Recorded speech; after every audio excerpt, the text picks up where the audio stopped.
Olá pessoal, hoje vamos dar andamento ao módulo de ações e eu me apresentar um pouquinho. Eu sou o Vitor, eu sou analista CNPI da Portfel, também sou sócio. Já há algum tempo sou um analista mais focado na parte de ações, e na Portfel a gente tem trabalhado também agora na parte de consultoria, englobando ali todo o mercado brasileiro e exterior de investimentos. Aqui vamos focar aqui mais ou menos em falar um pouco de ações, das principais características, falar um pouquinho dos principais meios de análise de ações, análise de empresa, e também vamos falar um pouquinho de alguns cases reais aí. Então, basicamente, o que são ações? Ações é a menor parte de uma empresa, também chamada de cotas, né? Basicamente, as empresas que têm ações são as sociedades anônimas. Elas podem ser abertas ou fechadas, né? Mas, basicamente, os donos das empresas são os detentores das ações, né? E cada um vai ter a sua proporção em termos de direitos e deveres, né? Aqui no Brasil, as ações de empresas de capital aberto são negociadas na nossa bolsa, que fica em São Paulo, que é a B3, que significa Bolsa, Brasil e Balcão. As ações são negociadas via home broker, né? Que é um meio totalmente digital, onde você consegue virar acionista de uma empresa sem nem ter mesmo pisado dentro da empresa, simplesmente fazendo a aquisição totalmente por meios digitais, ali por meio da corretora. E empresas de capitais fechados são tipicamente familiares, são as empresas ali que também são grandes, mas elas não abriram capital de modo a querer angariar recursos, né? Esse é o principal motivo de uma empresa abrir capital numa bolsa, adquirir recurso para poder investir no crescimento da empresa. Então vamos falar um pouquinho aí dos principais tipos de ações. A gente consegue classificar as ações em dois grandes grupos. Um quanto aos direitos e obrigações e outro quanto à forma de transferência. Basicamente, dentro do grupo de direitos e obrigações, a gente vai ter as ordinárias, que são as ações de quem tem direito a voto.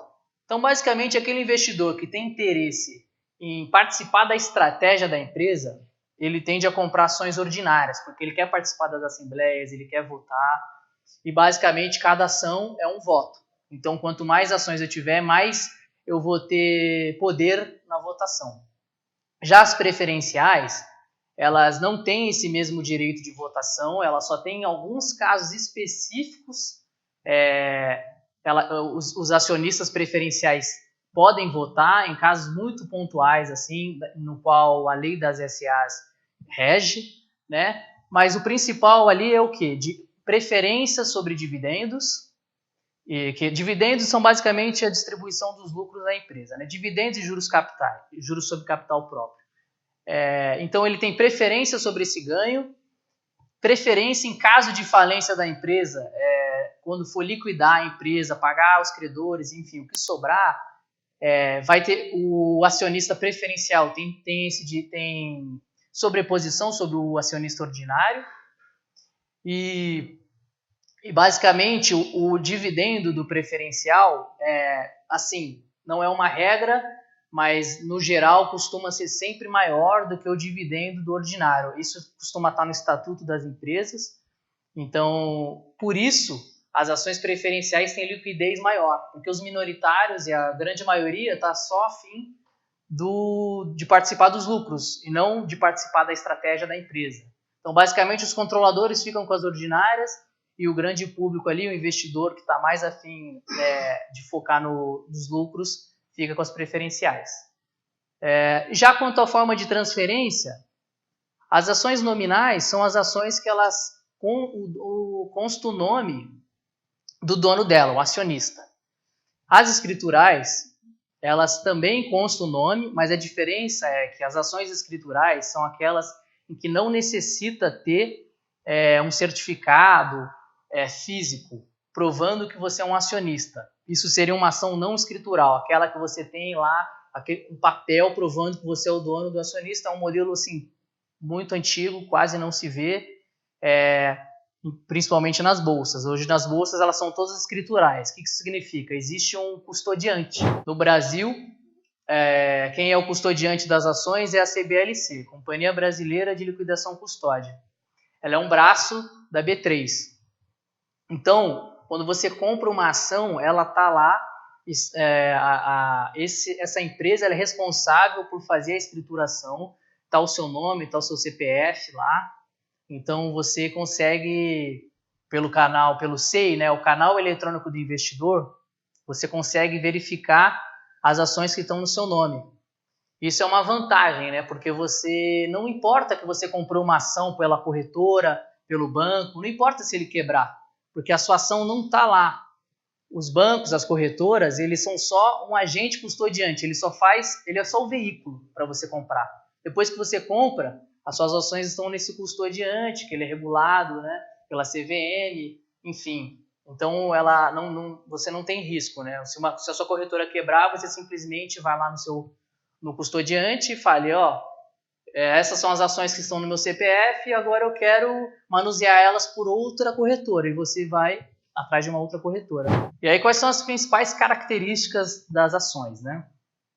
Quando você abre o home broker, esse aqui é o exemplo da Clear, a gente não tem nenhuma parceria com a Clear, é simplesmente uma corretora onde você não tem taxa. Então, para ser acessível a qualquer pessoa que esteja vendo esse curso, a gente está usando essa corretora, não há custo para abrir conta nem nada. E aí, basicamente, quando você abre o home broker, você vai ver certos números. Os 4 primeiros números, os 4 primeiros algoritmos, que no caso são sempre letras, se refere à empresa, né? No caso da Petrobras ali, você vai ter PETR, né? Petro. No caso de CVC, que é o exemplo aí do slide, você vai ver CVCB. São as 4 primeiras letras, são sempre de uma empresa. E o último algarismo, que é um número, refere ao tipo de ação que ela é. Por exemplo, a ação do tipo final 3 são as ordinárias. A final 4 são as preferenciais. A final 11 são os ETFs, que a gente vai ter um módulo para falar sobre eles.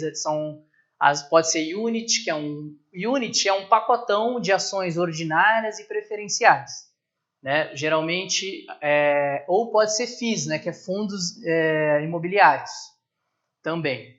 5 estão no número 11. E aí o exemplo aqui na tela que a gente tem é o Tiet 11, que é a empresa ASTET, uma empresa de geração de energia elétrica.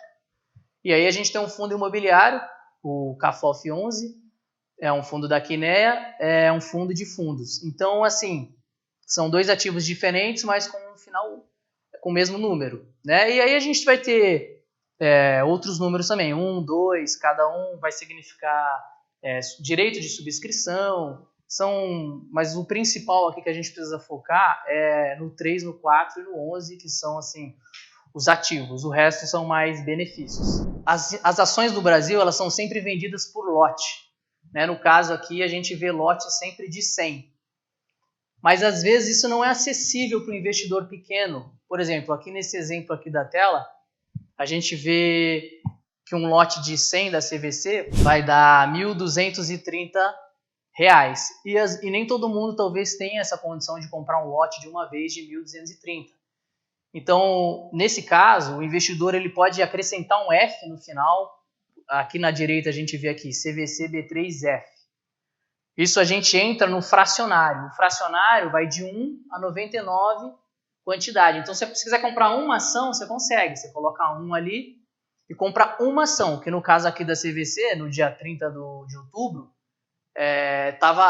o mercado fechou com ela 12,31. Então, isso é uma forma de dar o acesso ao investimento, ao mercado, ao investidor pequeno. E aí, falando um pouco agora dos tipos de mercado que envolve o mercado de ações, né? O mercado ele pode ser primário ou secundário. No mercado primário, o resumo é o seguinte: você vai ter o capital entrando para a empresa no primário e o direito da ação, ou seja, ser um acionista, volta para o investidor. Já no secundário, na direita, há somente a troca entre investidores, ou seja, o investidor ele paga em troca de ser detentor de uma ação. E aí, basicamente, o mercado de bolsa no dia a dia está sempre no secundário, você está sempre trocando de mão entre investidores. E o mercado primário ele acontece em momentos pontuais. O primeiro momento seria no IPO, né, que é uma sigla em inglês, que é Initial Public Offering, que seria oferta pública de ações, né, oferta inicial, que é quando a empresa abre o capital na bolsa, é o momento principal. Basicamente, a empresa está entrando na bolsa para adquirir capital para investir em máquina, investir em recursos humanos, investir em marketing, investir em crescimento. Mas, quando a empresa abre capital na bolsa, nem sempre você está em mercado primário. Algumas vezes acontece de ter mercado secundário mesmo numa oferta pública de ações, ali, mesmo em abrindo capital. Porque você pode ter o controlador ali, o dono, um grande acionista, por exemplo, o fundador, ele quer se desfazer um pouco para realizar um pouco do lucro. Afinal, são anos de trabalho e, em contrapartida, ele está dando o direito de você ser sócio dele. E aí ele põe um pouco do dinheiro no bolso e não entra a caixa na empresa. Nesse caso, é secundário. Um caso muito comum são fundos de investimentos de capital privado, né? Que são os fundos Venture Capital, os Private Equity, que são fundos onde você entra lá no início da empresa. Isso acontece muito em startups, né? Empresas pequenas. Entra um fundo, ele vira sócio, ele acelera a empresa, faz ela crescer. E aí lá na frente, ele faz a venda total ou parcial de suas ações, e aí o dinheiro não entra para a empresa, entra para o fundo. Afinal, o fundo fez todo o trabalho de fazer a empresa crescer, ele vive disso, então nada mais justo do que ele realizar um pouco do lucro desse trabalho dele. É total ou parcial, né? Então, o mercado, geralmente, ele não gosta quando uma oferta pública é totalmente secundária. Porque isso significa que você não está botando dinheiro para a empresa reinvestir. Você está dando dinheiro para alguém. Isso não é ruim nem bom, mas assim, é muito mais bem visto quando você vê o dinheiro entrando na empresa, que você sabe que o seu dinheiro vai ser usado ali para o crescimento da empresa, né? Então, é sempre legal ficar de olho num prospecto de oferta pública inicial para ver se é primário ou se é secundário, né? Isso tudo fica bem claro num prospecto. E aí, falando agora dos benefícios, né? E também dos malefícios, que são aqui os ganhos e perdas. Rockefeller, aí, que é uma grande referência mundial em empreendedorismo e um dos caras mais ricos aí da história, tem essa frase muito conhecida, né? Você sabe qual é a única coisa que me dá prazer? É ver meus dividendos entrarem. Porque basicamente é a participação dos lucros, né? Esse é o principal motivo de você querer ser acionista de uma empresa. É você participar dos lucros. E, no caso aqui, é da valorização das ações. Então, são as principais coisas que um investidor procura ao ser acionista de uma empresa. Participar dos dividendos e dos juros sobre capital próprio, que são distribuição dos lucros, resumidamente, e participar da valorização das empresas. Historicamente, uma empresa que cresce no seu lucro, está sempre crescendo e aumentando o seu lucro e aumentando a sua expansão, ela tende a ter uma valorização, basicamente, ela nunca vai ter uma valorização em linha reta, né? A gente nunca vai ver uma valorização assim, você vai sempre ver uma valorização bem, um sobe e desce, mas ao longo do tempo você vê a valorização acompanhando o lucro da empresa, né? Então é isso que o investidor procura, ele procura estar ali, está ao lado de uma grande valorização no longo prazo e da distribuição dos lucros. E aí, qual a diferença em dividendos e juros sobre capital próprio? Basicamente, a diferença é fiscal no Brasil, porque os dividendos eles não são tributados na fonte, ou seja, é isento de tributação. Então, quando uma empresa paga dividendo para o seu acionista, os impostos todos já foram pagos lá atrás, no meio da produção, no meio enfim, na hora que a distribuição é feita, não há taxação. Juros sobre capital próprio, há uma taxação, ou seja, é uma taxação de 15% ali na fonte, quando você recebe, você já recebe com isso pago, Mas qual é a vantagem para a empresa? Ela entra como custo no seu balanço. Vai entrar ali como um custo financeiro, né, um custo de financiamento, por isso que é juros sobre capital próprio. E aí a empresa, apesar de ela estar pagando lá na frente quando ela distribui para o acionista, entrou como custo lá atrás. Então isso reduz ali isso aumenta o custo, e aí a parte o imposto é sempre cobrado sobre o lucro da empresa. Então, se eu consigo aumentar o quanto eu estou dizendo que está me custando, eu estou dizendo que o meu lucro é menor para a Receita Federal e aí a minha tributação vai ser menor. Então, isso é uma estratégia contábil. E aqui, outros aqui seriam o quê? Direitos de subscrição, que quando você já é acionista, e aí a empresa ela quer aumentar o número de ações, ela dá esse direito de subscrição aos seus acionistas, ou seja, você pode participar desse novo aumento de capital da empresa. E bonificação. Bonificação basicamente é o seguinte, em algum momento a empresa ela compra as suas próprias ações, por diversos motivos, para bonificar os executivos, porque ela acha que as ações estão baratas, então ela vai lá e compra. E em um determinado momento ela resolve distribuir isso para os seus acionistas. Quando ela distribui, isso é chamado de bonificação. E aí as principais perdas elas se resumem em desvalorização. Você comprar uma ação e ela começa a simplesmente cair, porque o mercado está achando, por diversos motivos, está caindo. Então você tem a perda ali parcial do seu capital e no limite é a perda completa. A empresa foi à falência, pagou todo mundo e simplesmente não sobrou nada para você, porque o acionista ele não é um credor. O acionista é um coproprietário. Então ele não vai ter, por exemplo, ele não vai ter preferência na liquidação dos seus ativos, porque ele vai ser o último. Quem tem preferência são os credores, são os bancos, são aqueles caras que compraram as debêntures, porque eles tomaram o risco de emprestar dinheiro diretamente. O acionista não está emprestando dinheiro, o acionista é um sócio. Então, como sócio, ele vai ser o último a receber o valor referente a uma liquidação da empresa por causa de falência dela. Isso se sobrar alguma coisa, né? Mas, em contrapartida, quando eu falo que o acionista minoritário é sócio, ele não tem o risco de um sócio, por exemplo, como tem um empresário de uma empresa limitada. Quando o empresário de uma empresa limitada falha, ele ainda tem que pagar todos os encargos trabalhistas e qualquer dívida que ele tem ali, ele vai ter que pagar. Ele não vai simplesmente decretar falência e ficar por isso mesmo. Um acionista minoritário, não. Ninguém vai chegar na porta de um acionista minoritário e falar assim, cadê os direitos trabalhistas dos 20 mil funcionários, dos 80 mil funcionários? Não, isso não acontece. Uma empresa de capital aberto, ela é regida de uma outra maneira, então não existe esse risco para um acionista minoritário. Esse risco vai cair para os executivos, para os controladores, porque eles que fazem a estratégia no quesito ali em leis trabalhistas, né? No caso brasileiro aqui, o minoritário não tem esse risco. Vamos aos direitos do acionista minoritário. A gente pode dividir ele em dois, basicamente, né? O tag-along, ele é um direito que nem todas as empresas da Bolsa têm, né? A gente tem que sempre ficar de olho nisso, porque é o seguinte, a B3 ela divide em níveis o mercado, né? Nível 1, nível 2, nível 3 e novo mercado. O novo mercado é o mais alto nível de governança de uma empresa. Ali ela tem que ter uma série de exigências legais, ambientais e sociais e até de governança mesmo, que a empresa tem que cumprir.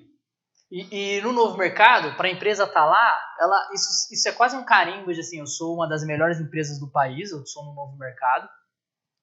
E uma das exigências é que a empresa tenha tag-along em 100% de suas ações, né? E aí, basicamente, o que é esse tag-along? No caso de venda de controle da empresa, por exemplo, uma empresa compra outra, a gente vê muito isso acontecer no mercado, o acionista minoritário ele pode não concordar com aquilo. E aí ele tem direito em vender todas as suas ações por pelo menos 80% daquele valor negociado. Então, supondo que a empresa está sendo vendida ali por R$10 cada ação para uma outra empresa, uma empresa está tomando o controle. E você, como acionista minoritário, está se sentindo prejudicado. Você aciona o tag-along e você vai ter o direito ali de vender por pelo menos R$8 ali as suas ações. Isso sim, se o mercado, como aconteceu esse ano, a STT recebeu uma oferta de ser comprada pela Eneva. A STT é uma empresa de geração elétrica super focada em energias renováveis. Veio a Eneva, que é uma empresa de energia, mas já com combustíveis fósseis. Ofereceu para comprar. O mercado viu isso como bom e simplesmente as ações valorizaram muito. Então você, mesmo que não concordasse, talvez por um ideal, não quero compactuar com uma empresa que polui, a empresa que eu estou investido é 100% limpa, então você nem precisaria acionar o tag along. O mercado se precificou isso de uma maneira que começou a subir muitas ações, você poderia ter simplesmente vendido as ações por conta disso e sem acionar isso. Mas se fosse o contrário, se o mercado visse com maus olhos e a ação ficasse até abaixo do valor de negociação, você tem o direito ali de conseguir até de 80% do valor negociado. Só de curiosidade, não foi para frente, né, essa aquisição da Eneva pela STT. E agora, recompra de ações e direito de retirada. Quando que o acionista minoritário ele tem direito de recompra de ações e direito de retirada? Só nos casos em que a lei das SAs prevê. Não é por vontade própria do acionista minoritário, porque isso gera um custo para a empresa. Ela tem que gastar dinheiro para comprar as suas ações de volta. Então não vai ser fácil assim. A empresa tem que ter descumprido a lei das SAs. E aí dois exemplos aqui que acho interessante de mencionar redução do dividendo obrigatório, né? Porque o dividendo obrigatório é uma coisa que está no estatuto da empresa. Quando você vira acionista, você já sabe disso, isso está no estatuto. A empresa aqui no Brasil há uma regra de se pagar até 25%, pelo menos, né? Pelo menos 25% do lucro, né? Salvo em casos extraordinários, por exemplo, de prejuízo, e aí você consegue, um prejuízo presente, você consegue abater lucros, para os próximos lucros, você consegue abater o prejuízo anterior, ou, por exemplo, como a Vale fez recentemente, aconteceu uma catástrofe ambiental, ela sabia que ia ter um monte de gastos judiciais, ambientais, enfim, processos, e aí ela falou, não vou pagar, ela convoca uma assembleia, ela fala, não vou pagar dividendo porque virá muitos gastos no futuro. E aí ela começa a reter os lucros presentes já para se proteger de um custo futuro. Salvo esses casos específicos, a empresa não pode reduzir o dividendo simplesmente porque ela quer.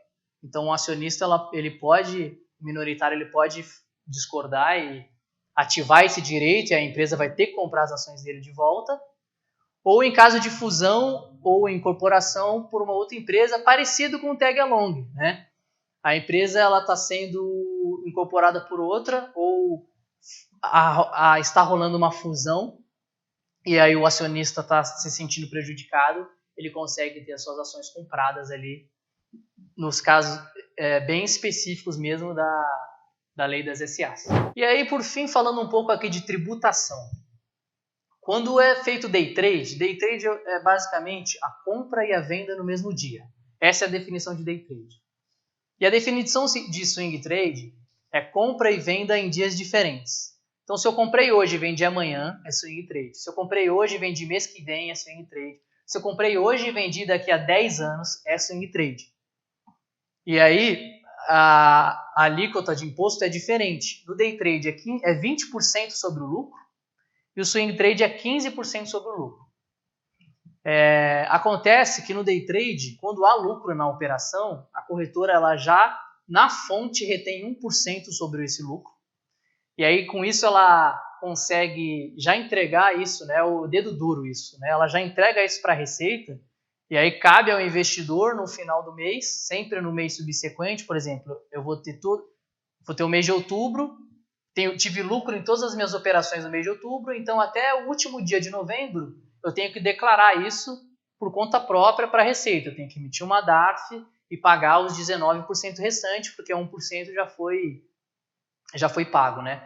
E aí vale ressaltar que o investidor tem que estar sempre atento que o lucro ele é líquido. Se você teve taxa de corretagem, se você teve taxa de custódia, se você esse 1% do dedo duro, tudo entra como custo. E aí você só paga depois a diferença dos 20% faltantes sobre o lucro. O swing trade é o mesmo raciocínio em termos de tributação, é o próprio investidor que tem que ir lá reter, no caso é 15%, mas o dedo duro não é de 1%, né? O dedo duro é de 0,005% sobre o valor total. O investidor nem percebe que isso foi feito, mas a Receita já recebe lá, ó, houve uma operação aqui. E aí, em caso de vendas acima de 20 mil reais, a pessoa ela tem que declarar sempre no mês seguinte da operação. Fiz um swing trade que houve lucro em outubro, eu tenho que pagar até o último dia de novembro, no caso eu tenho que pagar até dia 30 de novembro, mas tem uma vantagem aqui para a pessoa física, que é 20 mil de valor bruto de venda. Quando eu vendo até 20 mil, eu não preciso pagar imposto. Eu preciso declarar isso na receita, na declaração anual de receita no ano seguinte, que houve a venda naquele mês, você vai estar lá assim, rendimentos isentos de tributação, e aí você vai declarar que você fez a venda. Mas é só para declarar. Você não vai ter que pagar imposto sobre isso, é simplesmente para dizer que você teve ali aquele ganho e tal, mas como foi até 20 mil dentro do mês, você está isento. E uma dúvida que as pessoas têm, é 20 mil de lucro, é 20 mil de venda? Não, é 20 mil de venda. Tá? Se você tiver tido lucro de R$1, mas a venda foi até 20 mil, é 20 mil. Desculpa. Se você vendeu até 20 mil reais de venda total, você não vai pagar imposto sobre isso.